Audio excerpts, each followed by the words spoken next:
Hello, Braden. Can you hear me?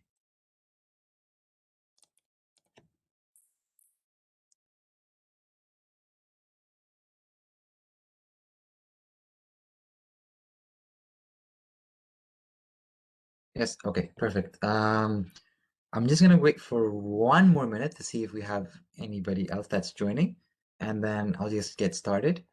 But in the meantime, thank you for joining, and I'm just gonna start with introducing myself. So I am Najib Sharif, and I'm a second year computer engineering student here at MUN.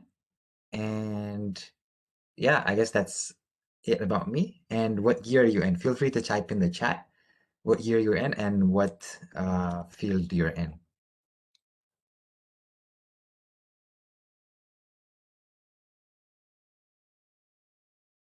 First year of pharmacy. Okay, perfect. That's very fancy. Pharmacy is hard, I think. But yeah, okay, it's 5:02 now, so I'm just gonna start sharing my screen. All right.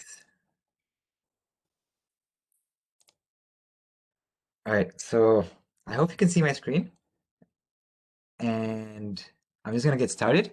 Okay, so today's workshop is gonna be very informal. It's just an informative session. And if you do have any questions in the chat, comments in the chat, then feel free to type in the chat. And yeah, the more engaged you are, the better. So what we're going to talk about today is why you should reduce the use of social media and how that will benefit you in your life, I guess, or in your studies or in your life overall. All right. So let's get started. I don't anticipate that this will take too long, maybe 20 minutes, 20, 30 minutes. But yeah, so let's get started. So Icebreaker, feel free to type in the chat what your screen time is. You can check this if you have an iPhone. You can check this in your settings, I believe. So can you please check that and type it in the chat so that I can see what we're, dealing with or like how you compare with anybody else. 5 hours and 13 minutes. Wow. Okay. So the maximum I've ever seen is, I think, 9 hours, 9 or 10 hours. So, but yeah, 5 hours is a lot of time. Would you consider that you're only awake for, I don't know, 16 hours? That is a lot of time. Wow. But it is normal. Like, that's not alarming. Most people that I asked are actually within that range. They're either 5 hours or 9 hours, like most of them, or either 2 or 3 hours, right? So you're definitely, I feel like you're the average. 5 hours is definitely the average. That's become the new normal. So yeah. So okay, that's good. Good experiment. 5 hours. Okay. So let's start with the why. Okay. So you're probably thinking at this point, oh, Kyle Fraser. Okay, we have a new participant. Let me see if I can go back here. Kyle, feel free to type in the chat what your screen time is. This is only for, for this workshop only, just so that we can understand. Hello, Kyle. Yep. Yeah. So if you do have an iPhone, you can check this in your settings, I believe. So I just want to see how you compare with everybody else that I've asked this question to. So Braden said that it's 5 hours.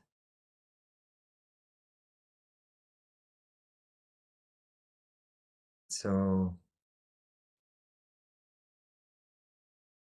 8 hours.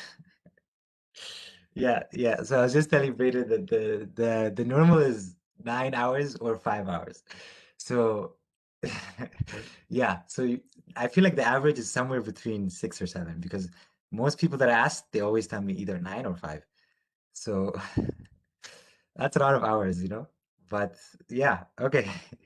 No need to be worried. Let's get started. Let's get started with the why you should quit or why you should reduce your screen time or social media time. And I assume that most of your 9 or 5 hours is going to be a lot of social media. You know, if you do have these special apps that show you the breakdown of your time that you spend, you'll be able to see that, okay, number one is TikTok, Instagram, Facebook, whatever, right? I'm pretty sure it's one of those. So, yeah, so let's start with the why, okay? Today we're going to be covering 3 topics. Number one is addiction. And this is the biggest out of all the 3. And this is the one that I'm probably going to spend most of my time in. And this is probably the most important. So by the end of this workshop, if I have you believing that social media is an addiction instead of an entertainment, then half my job is done, literally. So that's the first step, literally, is for you to believe, or for me to make you believe that social media is an addiction. And number 2 is depression. Depression because it's one of the side effects, one of the very few side effects that social media brings alongside it, right? And number 3, I put attention span. And we'll see why I put it there, but we're just going to explore how social media affects your attention span. And I put this in because this is very relevant because we're all students here, I assume, right? So I assumed Kyle is a student. Hopefully, I'm right. Feel free to correct me if I'm wrong. But yeah, so that's why I put it there because our attention span is very important to us because it affects our studying, it affects us more than the older generation, right? So let's see the addiction, okay? In my first year of pharmacy with Braden. Oh, okay, so you're both in the same uh, field. So you both know each other, I assume. That's nice. Okay, so addiction. So number one, addiction. So with addiction, I okay, yes, you do know each other. Okay, that's perfect. That's perfect. With addiction, we first have to mention dopamine. Now, what is dopamine? We need to understand what dopamine is to understand how social media is becoming an addiction. Okay, so dopamine is a neurotransmitter. I feel like you're both pharmacy, so you probably know what dopamine is. But just because this is a recording, I'm just going to mention it if anybody else sees it in the future. But okay, so dopamine is a neurotransmitter that gets released in the brain, right? And it has many uses, but one of the very, very known uses is that it gets released when the brain is anticipating reward. Now, keep in mind the keyword reward, okay? Because that's going to come up a lot. So, in order to explain what dopamine does, I'm going to tell you about an experiment the scientists did on rats, okay? So, there was an experiment. They was experimenting on dopamine. So they put rats in a small cube, and then the only thing they put in the cube was a lever. And what the lever does is that they connected a device in the rat's head, and that when the rat pulls the lever, that device releases dopamine in the rat's head. Okay? So that was the only use of the lever. And the lever is also going to come in handy later. Okay? So what did they see in this experiment? So they put the rats in the cube, and what they saw was astonishing. The results were just mind blowing, right? What they saw was that the rats would, once they pulled that lever, they would pull that lever nonstop all day, every day. They wouldn't eat, they wouldn't sleep, they wouldn't even mate, do nothing except for pull the lever. And so this was very astonishing, right? And then they flipped the experiment in the sense that they stopped all sources of dopamine in the rat's head. Now, what did they see then? What they saw then was that the rat wouldn't get up to eat, the rat wouldn't mate, nothing again, right? And the rat wouldn't even get up to eat, right? And there was only one thing in the sense that when they put food in the rat's mouth, the rat would eat it. But that was the only thing, right? So what does this show, right? This analogy, I love this analogy because you would think that when somebody wants to eat, it's because of the hunger. The hunger levels dictate how much you want to eat. You'd think that, right? And you'd also think that if somebody hasn't eaten in 6 hours, versus somebody that hasn't eaten in 12 hours, you would think that the person that hasn't eaten in 12 hours is more eager to eat, right? But no, we see that it's dopamine that affects when we want to eat, what we want to eat, right? And this can be specially experimented when people are playing games, and specifically online games like Warzone, right? You would see people eating, I mean, playing games nonstop all night. Even if they're hungry, they wouldn't stop that online game to get up and eat, right? Just because they don't, their brain doesn't anticipate enough dopamine from food, right? It anticipates more dopamine from playing the game. So that's the reason why. Okay, so now why am I talking about dopamine and how is it related to social media and what I'm talking about? Okay, so now let's talk about the profit of the companies. The companies, and by companies, I mean Instagram, Facebook, TikTok, Snapchat, all of those, right? What do they gain? So this is a good question for you in the chat. So what do you think is their main goal?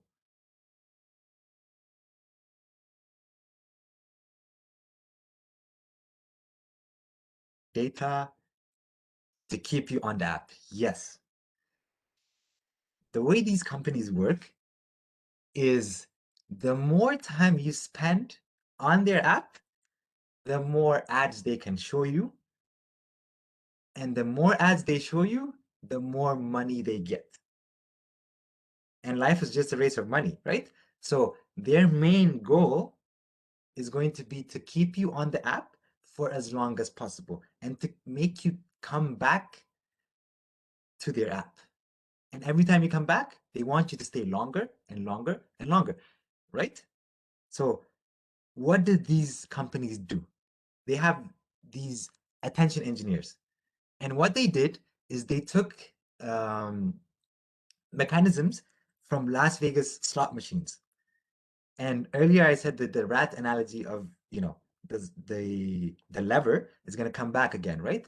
A slot machine, you just pull it and you don't stop, right? So they took this theory and applied it to their apps, right? So every time you're, especially I see this a lot with TikTok, the For You page, it just refresh new thing, refresh new thing, refresh new thing, refresh new thing. Just like the slot machine, just like the level of the rat, right? Every time you refresh, you don't exactly know what you're expecting, but you do anticipate that it's going to be something interesting. And thus you anticipate more dopamine, and thus you're going to keep that doing that more and more and more and more and more. So this is the world we live in now, right? You see these rewards been given to you, small rewards being given to you every time you refresh. And notice that every time you refresh, you never ever get the exact same thing. Okay? So hopefully by now it's synced in that social media is addicting, and it actually is an addiction. And anybody that uses social media for, a lot of time, then they're an addict, even if they don't want to, um, what do you call it? Recognize it, right? So, yeah, social media is an addiction. So that's point number one. Point number two, depression. Okay, before we go to point number two and point number three, I want you in the back of your head to keep telling yourself that it is addicting, because these next few factors are going to have more and more effects because of the addiction. Because you do this a lot, you're going to be more depressed and blah, blah, blah, blah, right? So, depression and jealousy from before, from the old ages, we can see that they always existed, right? In the history books, we always saw that they existed. End of story. They're not something new. But with the use of social media, they are amplified. And that's the point that we're trying to make. It's not that they didn't exist before, but now they're just like 100 times worse, or 10 times worse, or 50 times worse, depending on who you are, right? So when you go to social media, you generally tend to follow the people you know. right?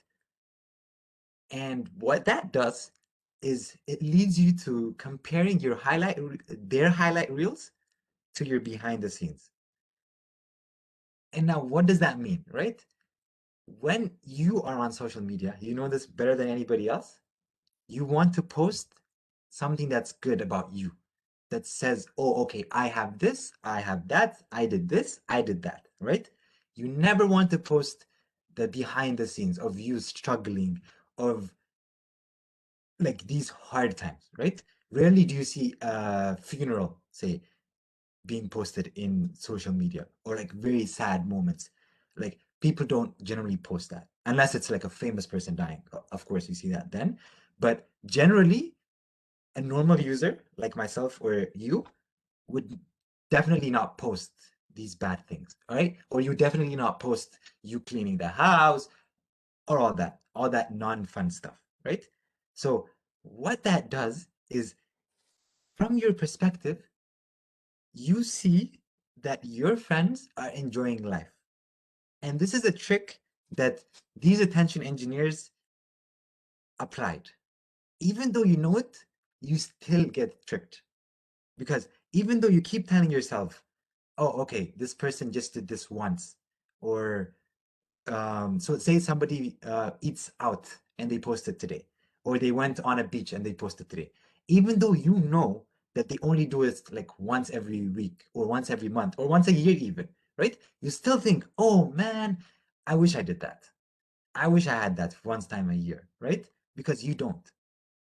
And that's the reality. Like the benefits you have are unique to you. They're not comparable with others. Everybody has their own benefits, right? And the next point I want to make is your old high school friend's breakfast. Uh, what do I mean by this? Okay, so think of an old high school friend that you had that you no longer talk to. This person literally does not exist in your life anymore and will likely never come back. However, with the use of social media, you keep up to their day-to-day life. You knew each other, I don't know, 5 years ago, or 2 years ago, or 3 years ago, but you'll never see them again in your life. But imagine if that person becomes president, or imagine that person becomes the next Denzel Washington, or I don't know, a famous actor, right? You are going to be jealous just because you kept up to their day-to-day life. And why? Why do you think that is? It's because you feel like you know them just because you've been keeping up every single day, and just because you knew them a while back.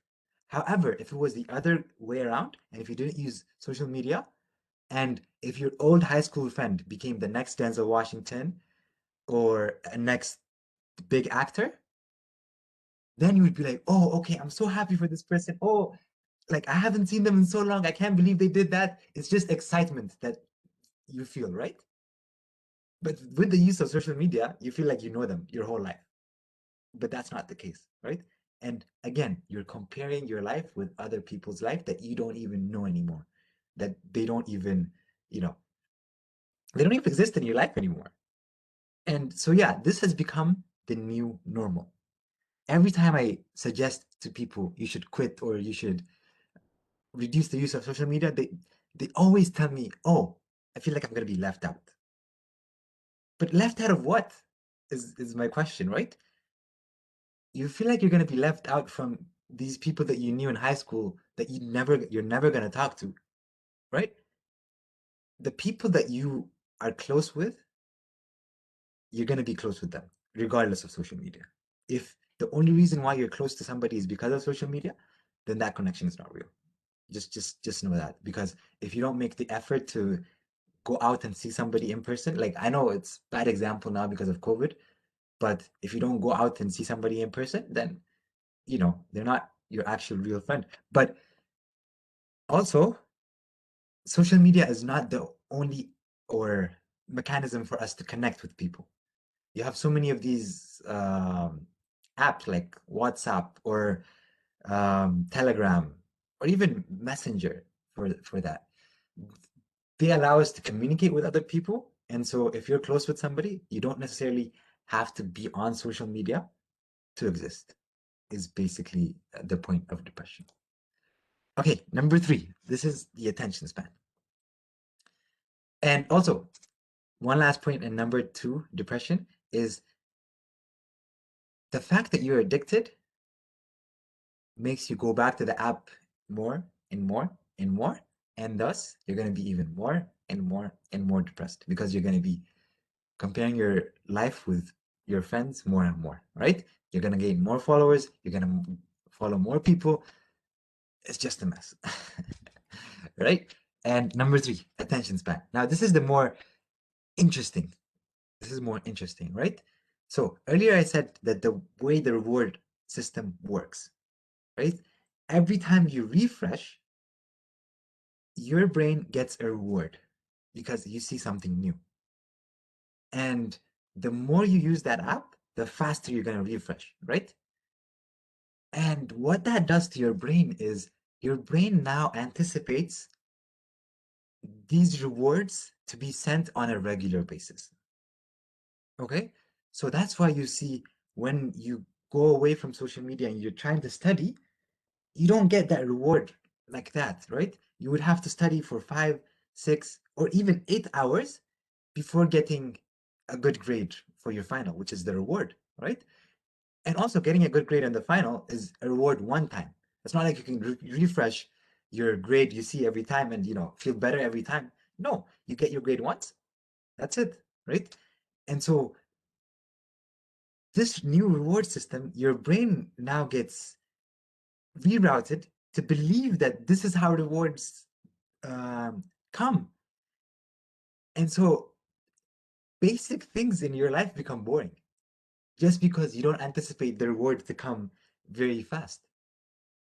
And here, college students and high school students are affected the most because there's the ones that their time is valuable, right? If you, if as a college student or as a high school student, you spend 5 hours a day, not let alone 5 hours, 2 hours a day studying a skill, trying to be a programmer or learning C++ or learning the ins and outs of pharmacy or whatever, right? If you do this on a day-to-day basis, imagine how good you're going to become, right? Because we all know that repetitive tasks are always, good for you in the sense that they get stored in the brain. But in this case, repetitive tasks are bad for you because what's getting stored in your brain is the fact that social media rewards you very fast, very easily. And you can see that it's so easy to become a member of social media, right? There's no restrictions to it. Like there's no age restriction, nothing.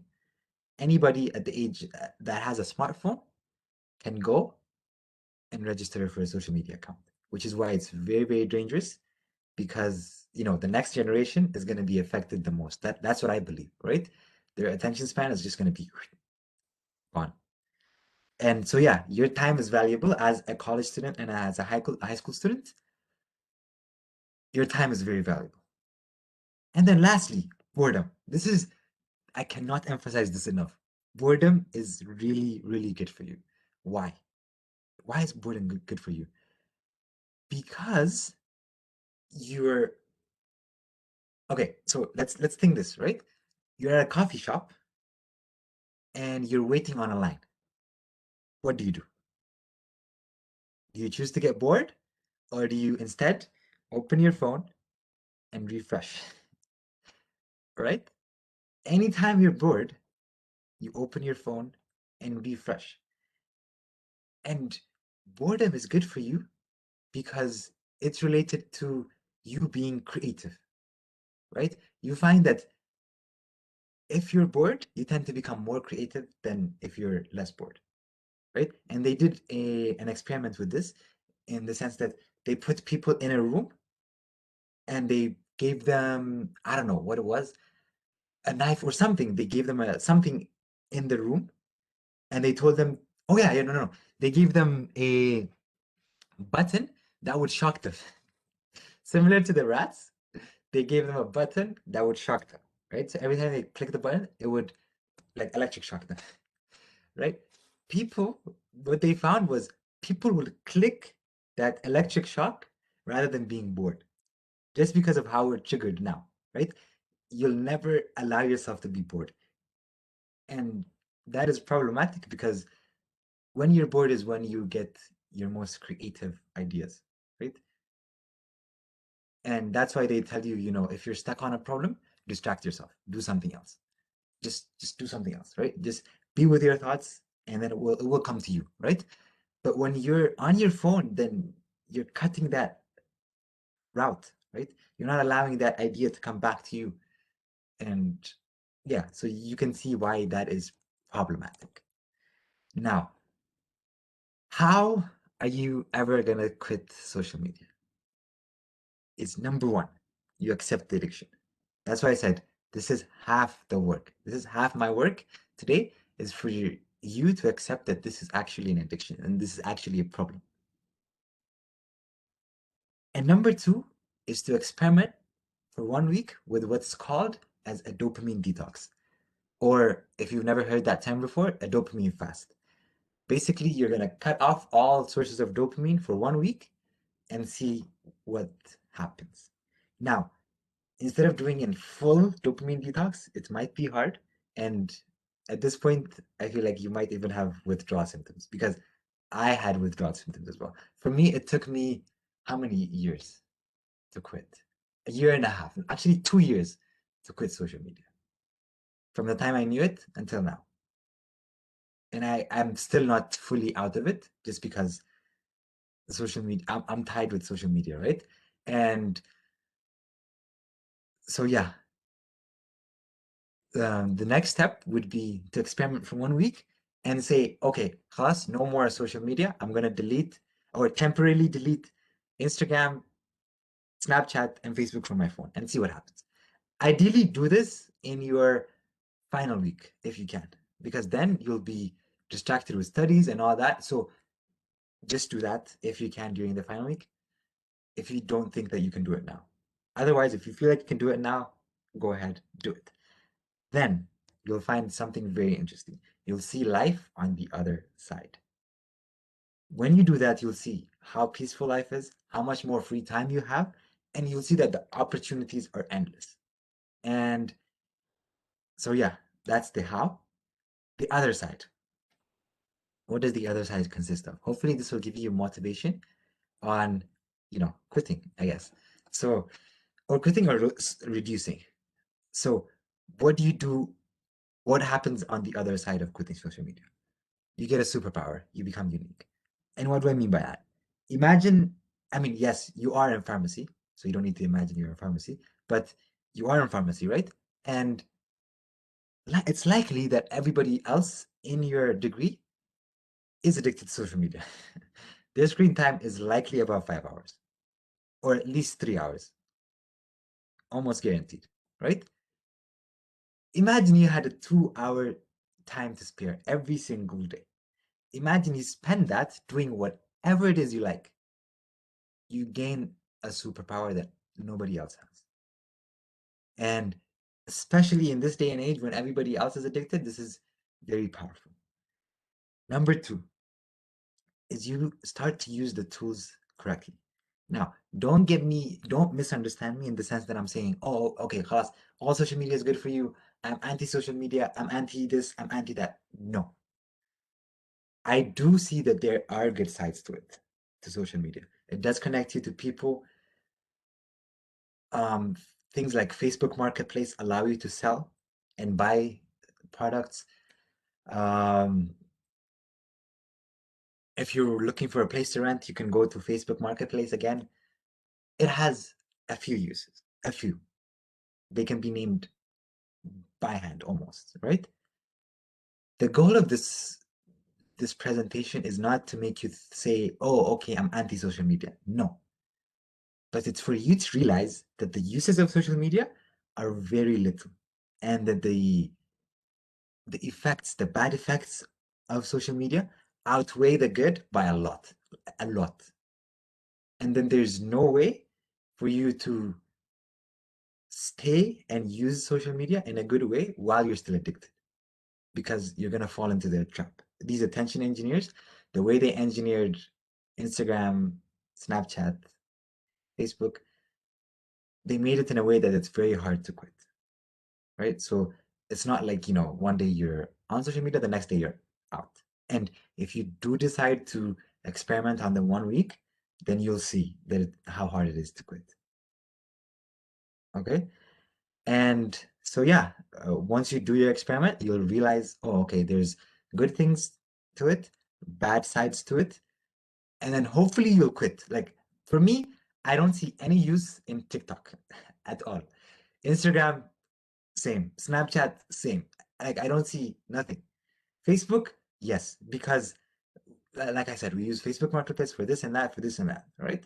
But other than that, it's especially like TikTok and Instagram and the other applications that you see, they're just for entertainment purposes. That's what, at least that's what they claim to be for, right?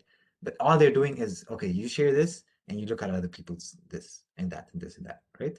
You don't see a lot of uses in that. And so limiting your use of social media will greatly reduce your screen time. Okay.